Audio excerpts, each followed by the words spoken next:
오늘은 잘 아는 말씀 함께 좀 나누려고 합니다.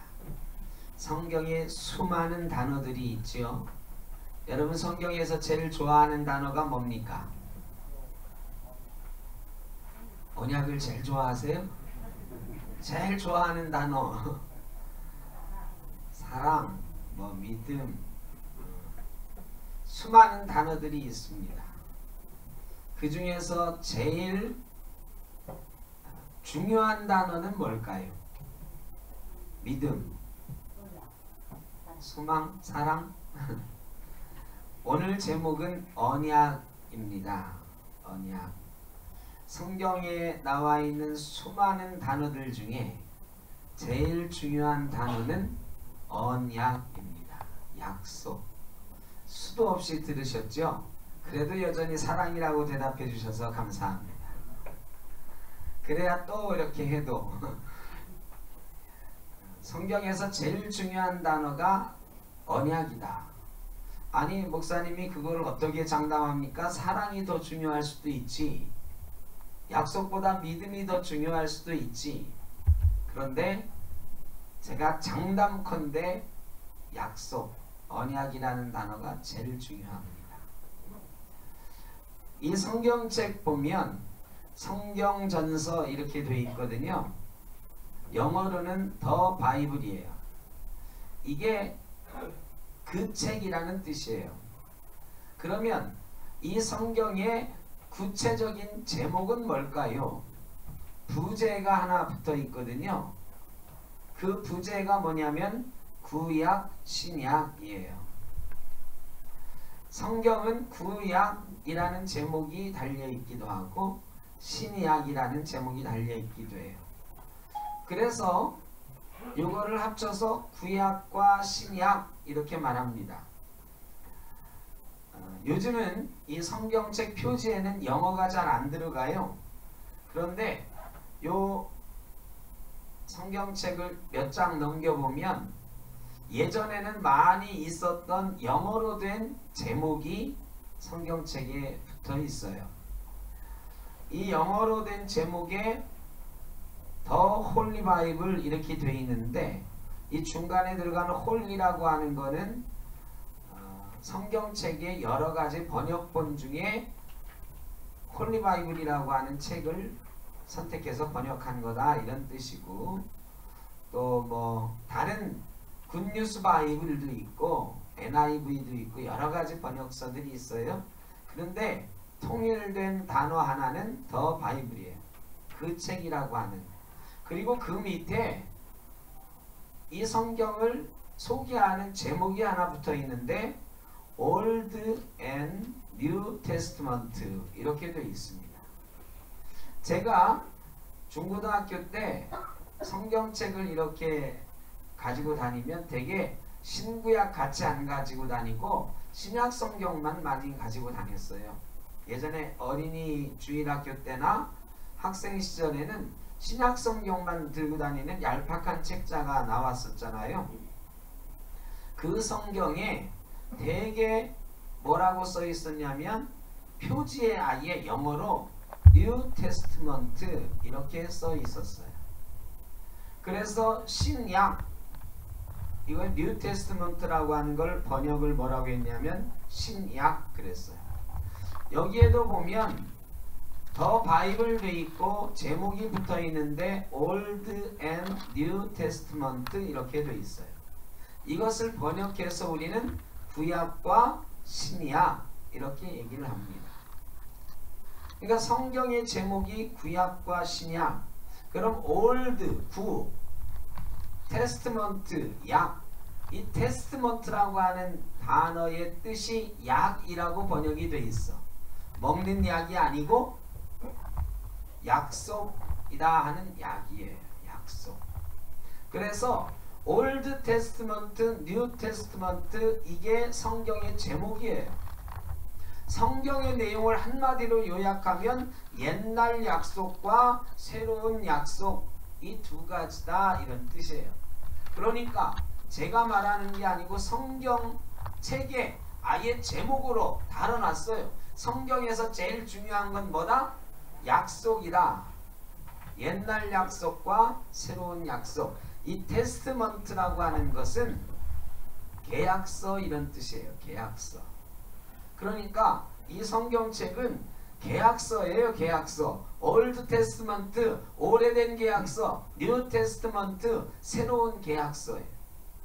이 계약서에 하나님과 사람 사이에 언약의 내용이 담겨 있다.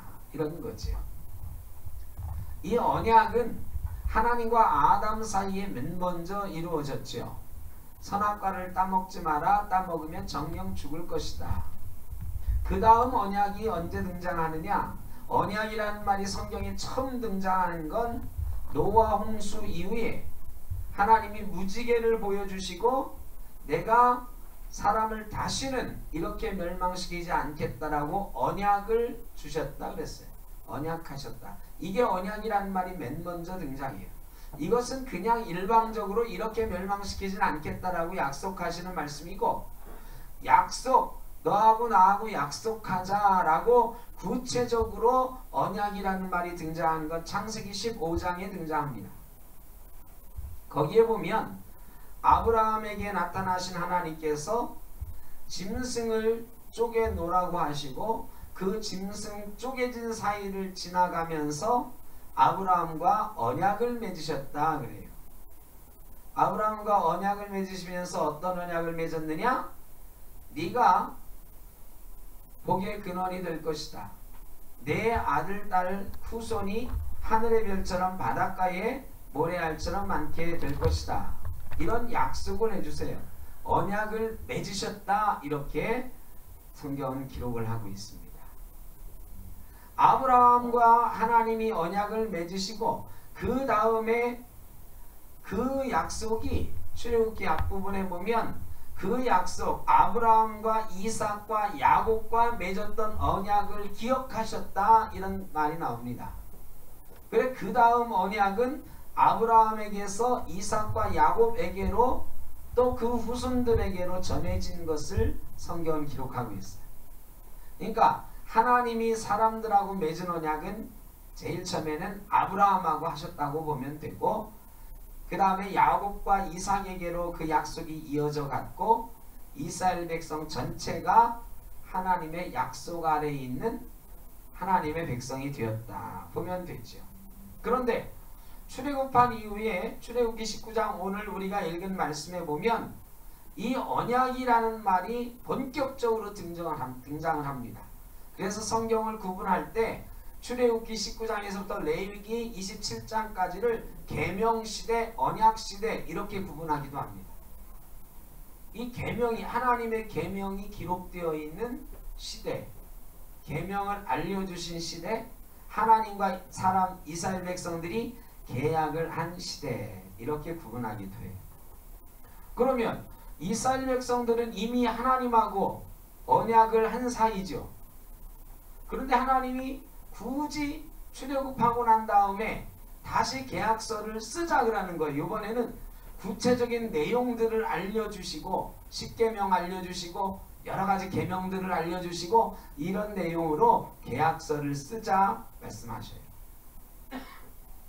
그러니까 오늘 말씀은 이스라엘 백성들하고 하나님하고 계약서를 쓰는 내용이에요. 자, 원래 이스라엘은 하나님의 백성이거든요. 근데 왜 계약서를 새로 쓰자고 하는 걸까요? 어떤 사람이 집이 두 채가 있어요.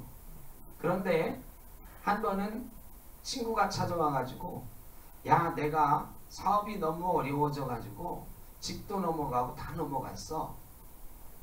우리 식구들이 당장 갈 데가 없는데 너 집이 두 채고 한 채는 비어 있으니 우리가 몇 달만 들어가서 살자. 어차피 비어있는 집이니까 친한 친구가 부탁을 하니까 그래 들어가서 살아. 몇 달 뒤면 뭐 네가 형편이 좀 풀린다고 하니까 몇 달 동안 살아. 편하겠어. 그런데 몇 달이 지났어요. 몇 달이 지났는데 이 친구 사업이 풀리지 않아. 그래 난처하게 됐어요. 몇 달 뒤면 나가겠다고 해서 그냥 아무 조건 없이 빌려줬는데 보니까 이 친구 사업이 잘 풀려갈 기미가 안 보여. 몇 년이고 거기 살 수도 있을 것 같아요. 주인 된 사람이 하루는 친구에게 찾아가서 말을 합니다. 야, 너가 사업이 풀리려면 시간이 좀 필요하겠지. 너 여기 아무래도 몇 년 더 살아야 될지도 모르는데 혹시 모르니까 너하고 나하고 계약서를 좀 쓰자. 내 친구가 안에 못 믿어서가 아니고 혹시 뭔 일이 생길지 모르니까 계약서를 쓰자. 그래서 거기다가 정확하게 몇 년 몇 월 며칠부터 몇 년 동안 이 집에 산다. 뭐 월세는 안 받는다 뭐 이럴 수도 있지요. 대신 그때가 돼서 내가 필요하면 친구가 집을 비워준다. 뭐 이런 정도의 계약서를 쓰는 거예요. 그런 거 없으면 나중에 어떤 일이 생길 수 있냐면 이 친구가 나한테 20년 동안 여기 살라고 그랬어요. 이러면 어떻게?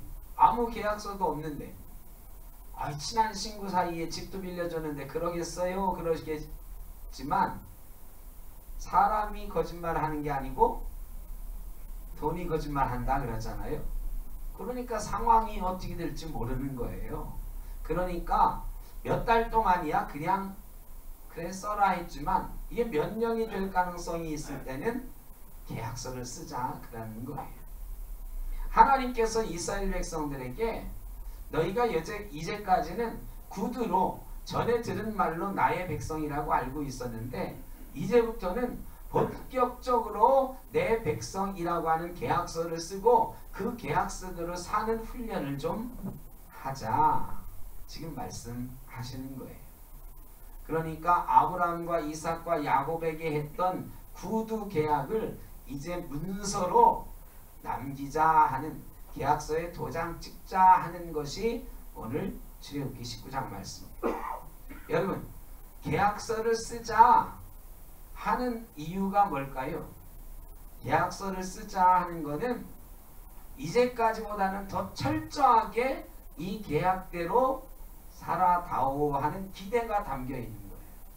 하나님께서 이스라엘 백성들에게 이제 때가 되었다는 거예요. 이제까지 너희가 사람이 많아질 때를 내가 기다렸어. 애굽에서 430년 동안 너희가 이제 사람이 많아졌고 힘이 좀 생겼으니까 이제 내가 원래 너희를 선택한 목적대로 너희가 좀 살아줬으면 좋겠다. 때가 되었다. 이제는 너희랑 나랑 내가 너희 하나님이고 너희가 내 백성인 것은 여전하지만 너희가 내 백성답게 살아주면 내가 너희를 더 사랑해 줄 거야. 그 사랑하는 내용을 좀 쓰자. 이런 말씀을 하고 계시는 거예요. 하나님이 원래 이스라엘 아브라함을 선택하신 이유도 이스라엘을 출애굽시키신 이유도 어디에 있느냐? 하나님이 우리를 만드신 목적이 뭐라고 그랬죠? 하나님의 영광을 위해서 만든 거예요. 우리 좋으라고 만든 게 아니에요. 어떤 사람은 착각해. 하나님이 우리를 사랑하셔가지고 이 지구를 만드시고 우주를 만드시고 우리 보고 마음대로 살으라고 우리에게 복 주신 거다. 맞아요. 맞는데 하나님이 우리에게 복 주시고 이 세상에서 잘 살으라고 하신 목적은 아무 이유가 없이 우리에게 잘해주신 게 아니야. 아무 이유가 없이 우리에게 잘해주신 게 아니고요. 목적이 있어요. 그 목적이 뭐라고요? 하나님이 기분 좋으시려고, 하나님이 사람에게 영광을 받으시려고 우리를 만드신 거예요. 하나님이 인간에게 영광을 받으시려고 만들어 놨는데 이놈들이 맨 지들 마음대로 살아. 이게 뭐냐? 죄예요, 죄. 선악과 따먹지 말라고 그래. 지들 마음대로 따먹고 지들 마음대로 막 죄 지으면서 사는 거예요. 하나님이 내 뜻대로 나를 위해서 나를 영화롭게 하면서 살라고 만들었는데 지들 마음대로 사니까 기분이 좋아요, 나빠요? 기분이 나빠요. 그래서 확 한번 멸망시키셨어. 그게 뭐냐면 노아의 홍수예요. 그런데 노아의 홍수로 사람들을 다 멸망시키고 노아의 가족만 남겨놨는데 얘들이 또 하나님 뜻대로 잘 살아주기를 기대했는데 그렇게 살아요? 안 살아요? 안 살아. 또 죄 속에 살아. 지들 마음대로 살아. 그래서 하나님이 포기했어요. 인간 전체가 나를 위해 사는 것은 안 되는구나. 그럼 이 중에서 내 말 잘 들을 놈 하나 골라야지. 그게 누구예요? 아브라함. 아브라함을 골라가지고 야, 너하고 네 후손들은 나만을 위해서 좀 살아라. 그러면 내가 네 후손을 많게 해주고 너 복의 근원이 되게 해줄 거다. 그리고 아브라함의 후손들을 애굽으로 보내셔가지고 많게 하셨어요. 그리고 이제 하나님이 원래 계획을 얘기하시는 거야. 내가 너희 조상들에게 얘기했던 것처럼 너희가 나를 위해서 하나님의 백성으로 살면 나는 너희의 하나님이 되고 너희는 앞으로 대대손손 내 소유가 되고 거룩한 나라 내 백성이 될 것이다. 얘기를 해주시는 거예요. 이제 그런 기대를 담아서 계약서를 내미는 거예요. 이렇게 살았으면 좋겠다. 이게 출애굽기에 나오는 계명이고 계약들이에요. 자, 하나님께서 이 계약서를 그런 기대를 가지고 쓰시는 거예요. 쓰자 하시는 거예요. 하나님은 하나님이 되시겠다. 여러분, 하나님이 이스라엘의 하나님 되시겠다 하는 거는 어떤 거냐? 이 19장 4절에 보면 이렇게 설명하고 있어요. 하나님이 하신 하나님 되신다고 하는 건 어떤 뜻이냐? 4절 다 같이 보겠습니다. 시작. 내가 애굽 사람에게 어떻게 행하였음과 내가 어떻게 독수리 날개로 너희를 업어 내게로 인도하였음을 너희가 보았느니라. 하나님이 이스라엘 백성들에게 해주시는 것은 내가 애굽에서 어떻게 행하였음을 너희가 보았다. 이건 뭐냐? 애굽에서 10가지 재앙으로 너희를 노예되었던 너희를 어떻게 했다? 구원해 주셨다. 하나님이 이스라엘 백성들을 구원해 주셨고요. 그 다음에 여기까지 오는 동안 어떻게 하셨다고요? 독수리가 새끼를 업어서 나르는 것처럼 너희를 업어서 내가 여기까지 데리고 왔다 그래요. 독수리가 새끼를 낳았어요. 새끼를 낳았는데 새끼가 잘 자라 털도 생기고 날개에 털로 막 뒤덮여 엄마가 날아가는 것을 보고 막 이렇게도 해보는데 푸득푸득 해보는데 못 날라요. 근데 독수리가요 새끼를 데리고 저 높은 산 위에 올라가요. 절벽 위로 올라가요. 그래가지고 이 새끼가 날고 싶어 하는 것 같으니까 이제 나를 때가 됐구나 하고 어떻게 해요? 절벽에서 떨어뜨려요. 떨어뜨리면 새끼가 본능적으로 어떻게 해요? 막 퍼득퍼득해. 근데 이 날갯짓이요 처음부터 막 날아가는 게 아니거든. 막 날갯짓을 해도 어떻게 돼요? 떨어져요. 떨어지면 어떻게 될까?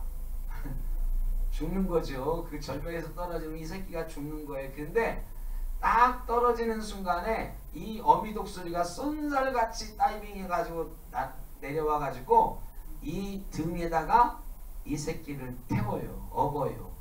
그리고 다시 낭떠러지 위로 올라가. 절벽 위로 올라가서 좀 시간 지난 다음에 또 떨어뜨려. 또 애기가 막 떨어지려고 하면 또 업어요. 이런 걸 여러 번 반복하다 보면 이 새끼 독수리가 날개에 힘이 생기고 날아갈 수 있게 되는 거예요. 하나님께서 이스라엘 백성에게 그렇게 독수리가 새끼를 업어 키우고 훈련시키듯이 업어서 여기까지 데려왔고 앞으로도 업어 주실 것이다 말씀하시는 거예요. 그리고 이스라엘 백성들은 어떻게 하라? 너희는 내 소유가 되고 거룩한 나라가 될 것이다. 하나님은 이스라엘의 하나님이 되어서 독수리가 새끼를 업어서 보호하듯이 보호하고 이스라엘은 거룩한 나라가 되므로 하나님께 영광 올려드리는 것이다.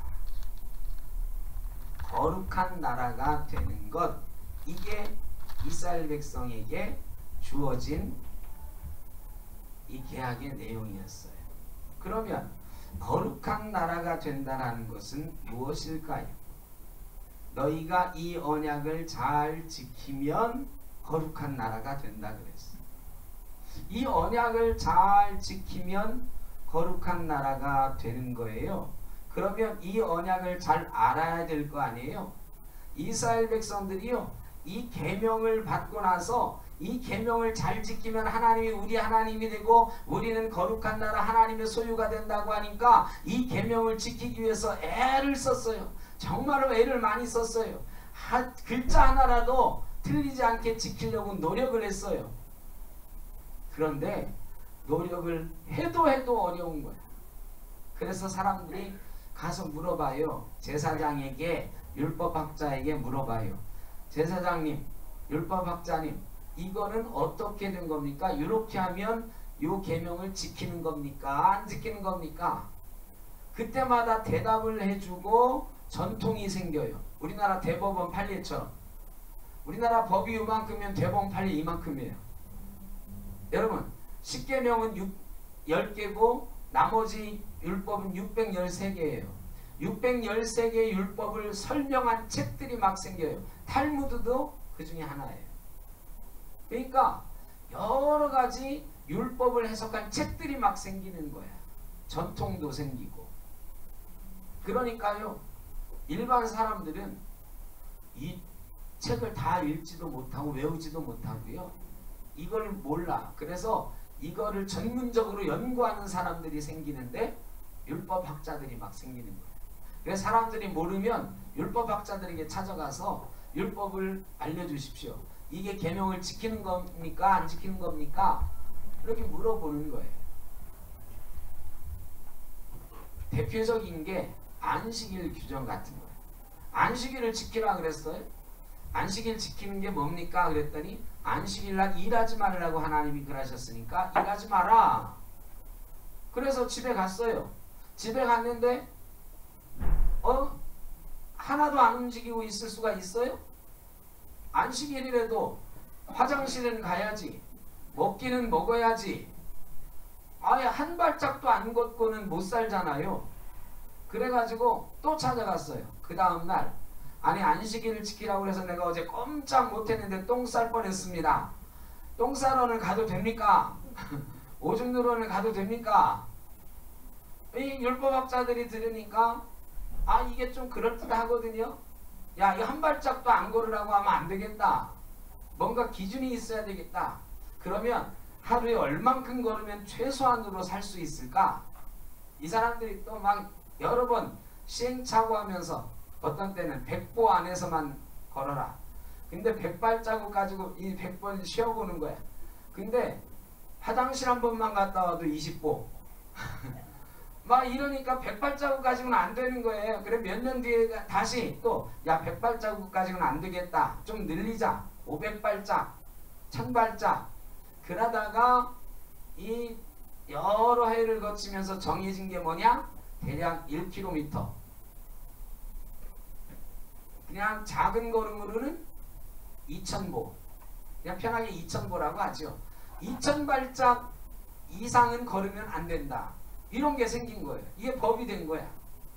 이렇게 해가지고 말이죠. 613개였지만 수없는 설명이 곁들여지고 해석이 곁들여지면서 어마어마한 양의 법이 생긴 거야. 안식일만 해도 2000발짝 이상 걷지 마라. 그 다음에 뜨개질하지 마라. 뭐 이런 거. 뜨개질도 하면 안 돼. 바느질을 하면 안 돼. 옷이 찢어졌어도 안식일날은 꼬매면 안 돼.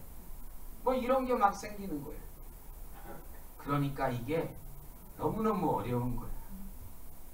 하나님이 원래 원하신 거는 안식일날 2000발짝 넘게 걸으면 돌 맞아 죽고 2000발짝 안 걸으면 살려주고 그런 게 하나님 뜻이었나요?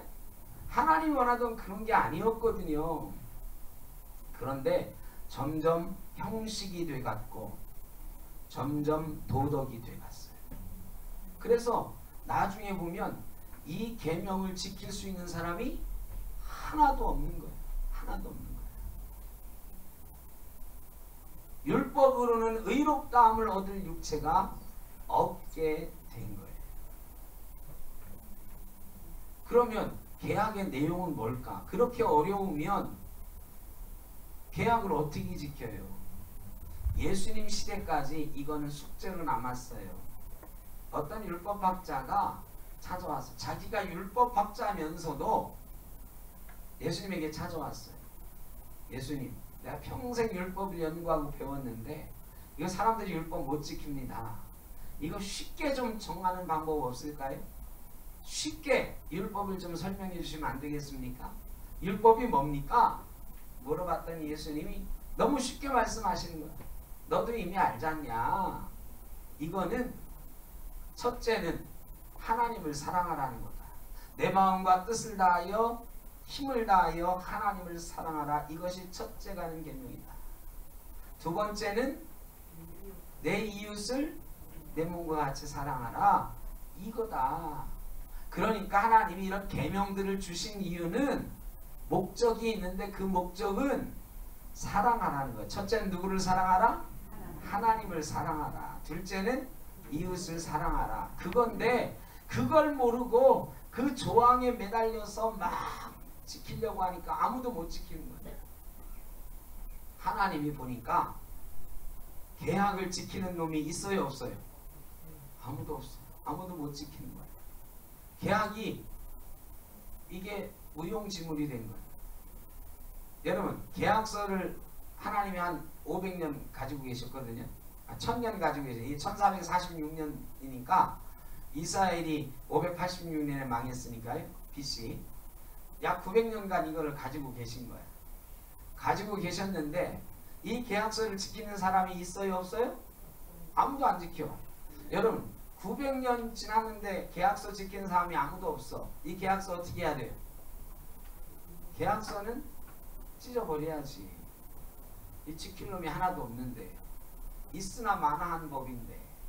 그런데 찢어버리려고 하니까 거기 조항이 붙었더라. 조항이 뭐냐? 이 계약서를 찢어버리려면 이 계약서대로 지키지 않아가지고 이 계약서를 찢어버리려면 둘 중에 하나는 어떻게 해야 된다? 죽어야 된다. 하나님하고 아브라함하고 쪼개놓은 고기를 쪼개놓고 그 사이를 어떻게 했다고요? 지나갔어요. 그것은 뜻이 뭐냐? 이 계약대로 하지 않으면, 이 언약대로 하지 않으면 둘 중에 한 사람, 언약 지키지 않은 사람은 어떻게 된다? 이 짐승처럼 몸이 쪼개질 거다. 그래서 영어에 보면 이 계약이라고 하는 단어가 커버넌트예요. 커버넌트라고 하는 말은 코라고 하는 함께라고 하는 뜻과 비넌트라고 하는 자르다라고 하는 두 단어가 합쳐진 거예요. 계약이라고 하는 게 함께 자르는 거야. 지키지 않으면 잘려지는 거예요.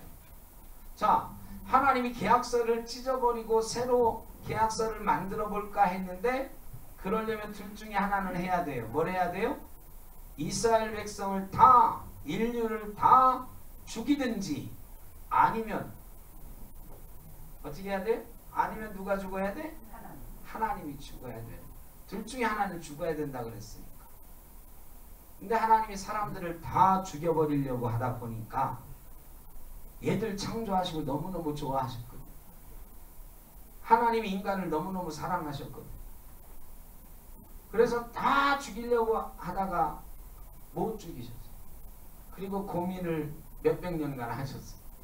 몇백 년간 고민하시고 하나님이 사람을 죽이지 못하니 어떻게 해야 되겠다? 내가 죽어야 되겠다. 내가 죽어야 되겠다. 계약서, 이 계약서 가지고는 도저히 이 계약대로 살 사람이 없으니 새로 계약을 써. 이 계약서는 찍고 새로운 계약서를 써야 되겠다. 근데 이 새로운 계약서를 쓰려면 둘 중에 하나는 죽어야 된다고 하니 내가 죽어야 되겠다. 그래서 하나님이 새로 계약서를 들고 이 땅에 오셨어요. 그분이 누구시다? 예수 그리스도. 이래서 구약은 끝이 나고 신약이 시작된 예수 그리스도께서 새로운 계약서 신약을 들고 이 땅에 오셨어요. 그 전제 조건은 뭐냐? 예수님이 어떻게 돼야 된다? 먼저 죽어야 된다. 새로운 계약서가 효력을 발휘하려면 예수님이 먼저 죽으셔야 그 계약서가 발효가 되는 거예요. 예수님은 애초에 그래 죽기 위해서 오신 거예요. 새로운 계약을 체결하러 구약 성경 구약을 찢어버리기 위해서 옛날 계약을 찢고 새로운 계약을 만들기 위해서 이 땅에 오신 분, 죽기 위해서 오신 분. 예수님이 들고 온 계약서는요, 이전하고는 좀 달라. 이전에는 613개 조문 해석하는 책도 있는 그런 방대한 율법이었다고 하면, 예수님의 가지고 온 새로운 계약서에는 딱 한 줄 써있네. 너무 쉬워요. 계약의 내용이 딱 하나야. 그게 뭐죠? 하나님이 세상을 이처럼 사랑하사 독생자를 주셨으니 이는 저를 믿는 자마다 멸망치 않고 영생을 얻게 하려 하심이라. 예수 믿으면 영생 얻는다. 예수 믿으면 구원받는다. 이거 한 줄 써있더라. 계약이 너무 쉬워졌어요. 예전에는 수없이 많은 계명들을 지켜야 되는데 지금은 지켜야 될 게 딱 하나야. 예수 믿으면 구원받는다. 예수 믿으면 구원받는다. 자, 여러분 쉽죠? 예수 믿으면 구원받는다. 이거 쉽다고 생각해서 우리가 다 거기에 어떻게 써요? 계약서를 봤더니 너무 계약이 잘 된 거야. 이제 옛날까지 어려운 계약 조항이 없어요. 그냥 예수 믿으면 구원받는다. 여러분 도장 찍으셨죠? 다 예수 믿겠다고 도장 찍으시지 않았어요? 도장 안 찍은 얼굴인데. 예? 예수 믿는다고 도장 안 찍으셨나요? 도장 찍었어요. 여러분 중에 혹시 안 찍으신 분도 있을지 모르지만 다 찍었어요. 그 도장 찍은 게 뭐냐? 세례 받은 거예요. 세례 받은 게 뭐냐? 이제부터는 내가 예수 믿는 사람으로 살겠습니다. 이거 도장 찍은 거예요. 세례 받을 때 하나님하고 여러 증인들 앞에서 약속하잖아요. 서약하고 내가 이제부터 예수 믿는 사람으로 살겠습니다 하잖아요. 그래서 도장 다 찍었어요. 여러분 계약서대로 잘 지키고 계시나요? 여러분 계약서대로 잘 살고 계세요? 예수 잘 믿고 계시냐고요? 아, 이렇게 대답이 없으셔. 예수 잘 믿어요? 못 믿어요? 나 예수 잘 믿는다 손들어. 나 예수 잘 믿고 있다. 아, 10명도 안 돼. 도대체 어떻게 된 거야? 그럼 나 예수 잘 못 믿고 있다. 그럼 나머지는 믿는 거예요? 안 믿는 거예요? 자신 없잖아요. 예수 잘 믿고 있는지. 예수 믿느냐 물으면 다 아멘 하시지만 예수 계약서대로 잘 믿고 있습니까? 질문하면 헷갈리거든요. 나 예수 잘 믿고 있나? 그럼 예수 잘 믿는다는 게 뭔데요? 구약의 그 계약자들인 이스라엘 사람들도 계약의 내용이 뭔지 몰랐어요. 그래가지고 안식일에 2000보걸음 이상 걸으면 죽는다더라. 이런 거 붙잡고 막 끙끙대다가 계약서대로 못 살았어. 우리 예수 믿는다는 게 뭐예요? 주일 예배 드리는 게 예수 믿는 건가요? 헌금하시면 예수 믿는 거예요? 11조 잘하니까? 봉사하니까? 그러면 예수 잘 믿는 건가요? 여기 와서 앉아있다고 예수 잘 믿는 건가? 아니요. 예수님이 제자들에게 말씀하셨어요. 너희가 나를 믿는 사람들이라는 거, 너희가 내 제자들이라는 거를 사람들이 어떻게 할 수 있는 줄 아느냐? 예수님이 알려주셨어요. 우리가 예수 잘 믿는 사람이라는 거를 사람들이 알면 하나님은 당연히 아시죠. 어떻게 하면 우리가 예수 잘 믿는 줄을 아느냐? 요한복음 16장에 분명하게 말씀하시기를 서로 사랑하라. 내가 너희를 사랑한 것 같이 서로 사랑하라. 그러면 사람들이 너희가 내 제자인 줄 알리라. 우리가 예수 믿는다는 것을 사람들이 어떻게 아느냐? 뭐하면? 사랑하면. 여러분 예수 잘 믿는 건 사랑 잘 하는 거예요. 여러분 사랑 잘 하십니까? 하나님을 사랑하십니까? 이웃을 사랑하십니까? 우리 매일 광고 시간에 인사하죠. 사랑합니다. 정말로 사랑하십니까? 의외로 대답을 잘 하시네요. 이 사랑하는 게 말이죠.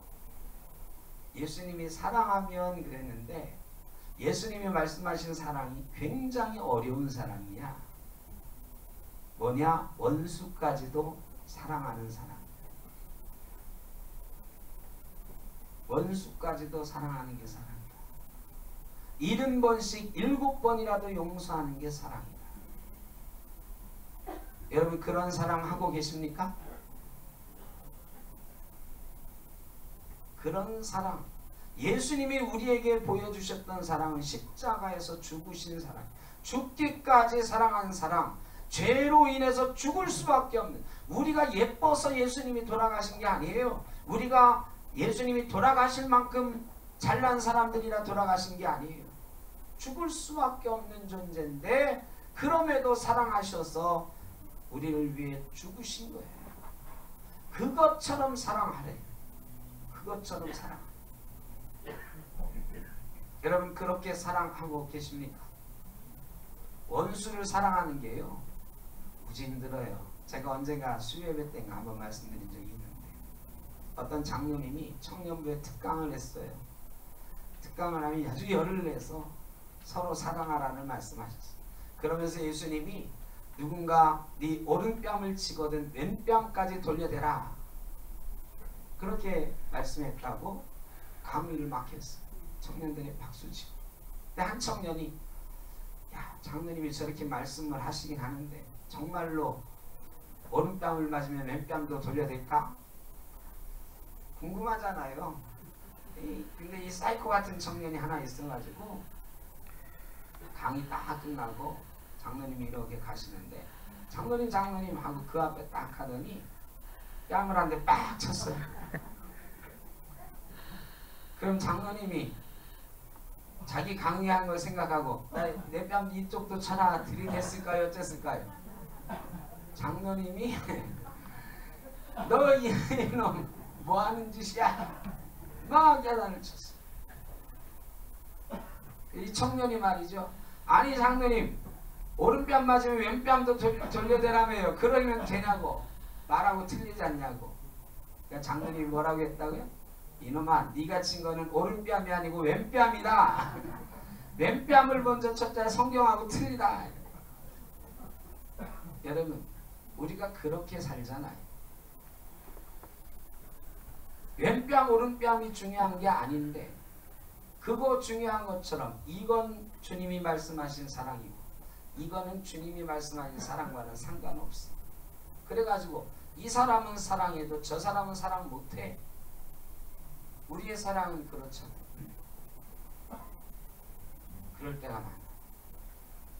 그렇게 사랑하면 유대인들이 계약서 못 지키는 것과 뭐가 다른가?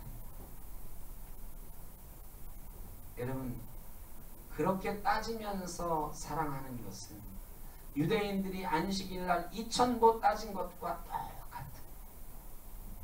그래가지고는 계약서대로 잘 살았다고 예수님 잘 믿었다고 말할 수 없다. 우리 센터교회 공동체를 보면서 요즘 그런 생각합니다. 우리는 정말 사랑하고 있는 걸까?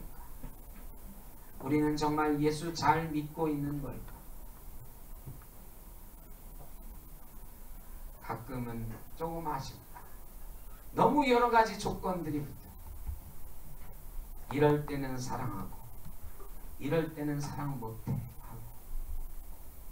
여러분 그런 거 관계없이 그저 우리가 예수 믿었다는 그 이유 하나로 함께 예수 믿는 사람이라는 이유 하나로 그저 바보처럼 사랑하는 우리 센터교회 공동체가 되기를 바랍니다.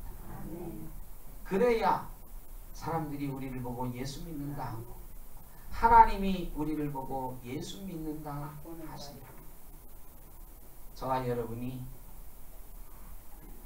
멀리 이웃까지 갈 필요도 없이 지금 함께 예배하고 있는 서로를 뜨겁게 사랑하고 나아가서 우리 주변에 있는 많은 사람들을 조건 없이 사랑함으로 우리가 예수 믿는 사람이라는 것을 보여주고 하나님 내가 거룩한 백성 되었습니다. 거룩한 나라 되었습니다.